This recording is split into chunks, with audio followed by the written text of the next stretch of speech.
Happy Valentines, beloved. I'm sitting here at the lover's hour. This time it's normally considered the lover's hour when the darkness is coming. People love, or lovers love, the darkness for some reason. Don't know. But Valentine's Day is coming up. We are loved by life. We are beloved to life. That's why we're here. It has allowed us to be here. So I wanted to talk about Valentine's Day and being romantic. So I'm out here in a fairly romantic setting. It's not quite the beach, but it's a place where people might go for Valentines, and we'll get to that. But firstly, some of you might already know, what is the origin of Valentine's? Why do we celebrate Valentine's? So the history goes back to St Valentine. Somehow something happened around the 2nd century after, or let's say CE or AD. So 1800 years ago, the Romans were persecuting Christians. So there was some priests or bishops or whatever, the confusion is there, who are hiding Christians and marrying them in secret. So some stories about Valentine, some guy named Valentine, which was a popular name at the time. He was a priest or a bishop or whatever. He got put in jail by the king of Rome. So during this time in jail, one of the guards had a daughter, and watching Valentine, he was enamored, or he was drawn to him for the way he lived his life. It looked very authentic.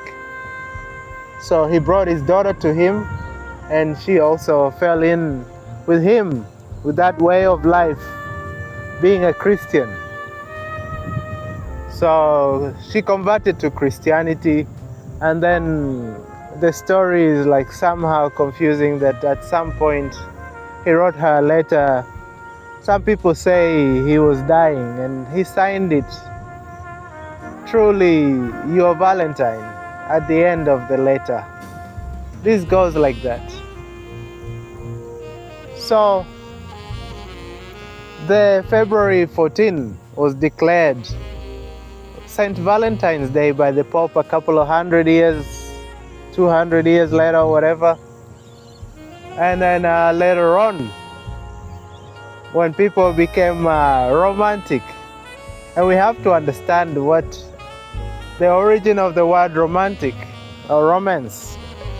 Romance in Latin basically means a novel, a storybook. So the storybook mostly started with stories of women trying to find a mate, courting and all the rest of that. So people got into that. So nowadays, when it comes around Valentine's, people want to be a little bit more romantic. They will send some flowers. Sending flowers, for me, is a bit ridiculous, but okay. If you love the flower I don't know what you can do with it. I guess it's romantic in the sense that it's colorful. Like nature is so green, like where we are now.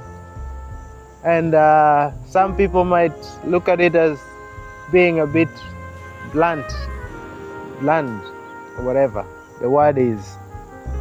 But fruits are also very colorful, and at least you can eat the fruits and they're nutritional. You know, this channel is more like questioning things. So if you're looking for somebody to reinforce what you already believe, this is not the place for you. Spirituality is more about getting to the bottom of things, destroying the illusions, the beliefs, getting to see things the way they are, questioning everything. So here I question everything. So firstly, the culture. Red is wonderful. Flowers are red. Roses are red. So I'm wearing red. You know, I'm not so much against romance, and I love being romantic. So I don't want anybody to feel like somehow I'm incapable of romance. But my romance is different, which I will get to at the end of the video. But for now, to explore some of the things that people will do around Valentine's, flowers. So because you love a flower, you don't let it grow. You want to cut it and give it to somebody, or want somebody to give it to you. It's okay. It's your way. I'm not against anything. If it works for you, it's great. But I'm looking at it in the way that I see it. So another thing is exchanging gifts. Chocolates. Chocolate is great in its raw form, but the way people like it is with sugar, or with some amount of sweetness. So whatever they put into it to make it sweet. Jewelry. People love giving or getting jewelry on Valentine's. So, okay. Some metals and gems have some properties which are healing, but mostly it's just a rock. Like a diamond is mostly a rock. You know, we put the value on it. So, okay. And then memorabilia or keepsakes. So give them is wonderful. You want to remember, hold on to something. All right. Holding on to something can bring issues later on, as you might already know, whether you're holding on to the ex or holding on to the good old days. At some point, yeah, you compare and it's never just as good, you know. So keepsakes, wonderful. It's always good to remember something, somebody, buy something, but if they're there, then I don't know. Let me not destroy it too much. Dining out. Dining out for me is ridiculous. I mean, I get it. Maybe people don't have time, and you don't want to buy those ingredients that you don't use regularly or whatever, and you want to diversify. But cooking at home, I always feel there's more love into it because the intention is more directed. Somebody in the restaurant is doing their job. Most people hate their job. So how much love are they making the food with? I don't know. So anyway, Homemade meal, wonderful. I'm not gonna argue against that. It's always wonderful to have a home-cooked meal. Writing love letters or poems, again, is a wonderful expression. And as I said, I'm not against any expression, but yes, poetry is great. But once you write it down, it's not as profound. When it's within you, it's profound because it's a feeling. But when you express it, you lose some of that profoundness, because then it's just a word the other person has to make out meanings or whatever. Anyway, I keep saying anyway because I'm trying to hold back a little bit. Not go too crazy. So planning a romantic getaway, wonderful, bit of an adventure. Get out in a place like this with the nature, and whichever way, get to spend some quality time, as they say. So a romantic activity, spa day or something like that, it's great. A bit of convenience for each other. I will not argue against it. What I will say is I don't know why you have to wait for a special occasion to do such things. Anyway, it's wonderful, gives you an excuse to do something wonderful, make it more memorable, something to hold on to. It's great. I'm happy for you, really. Anyway, I am. Whatever you do, you don't do, I'm happy for you. All right. And now we get to being romantic. Nowadays, it's seen so much as the words have so much significance. I love you. The word I love you. For me, I feel like if you have to say it, then, it becomes ugly for me. Because if they don't already know, then whatever you say, open sesame, abracadabra, some magic, unlock some doors, expectations.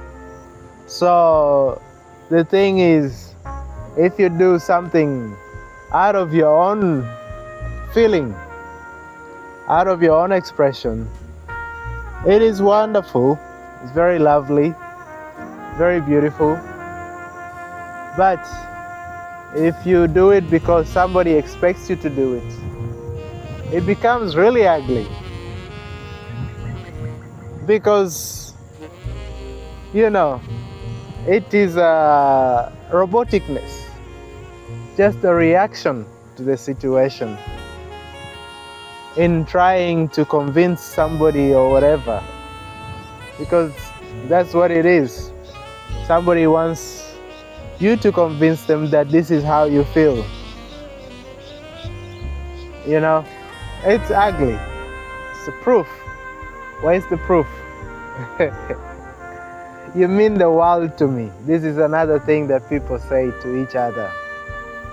The world. The world like the world. Like if you're not there, there is no world. I will stop breathing. Food does not mean anything. This is how people go about it. It's wonderful if it's out of devotion. But in the expression itself, it has become so redundant.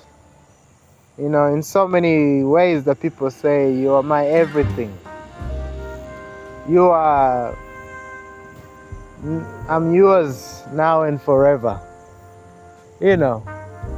When you don't know yourself, when you have not paid attention to your nature, for you to talk about forever and the world and the universe and everything. Okay, somebody tells me this, I say, well, if I'm everything for you, let's go to the middle of the desert. No food, no water. I mean, we still be breathing, I guess. So we need the air. I don't know if I can be your air, but maybe I can be your food, or maybe I will be your water. You know, those with a dirty mind or whatever. It's allowed. It's okay. But you complete me. Somebody says you complete me. It's like I am not a full life. So I understand you want to make people feel good, but at some point it becomes a dependency. Like you're making them crippled. They cannot live without you. And these people are happy about. It's like you're a crutch, you know? They can't live without you. It's a lack of responsibility.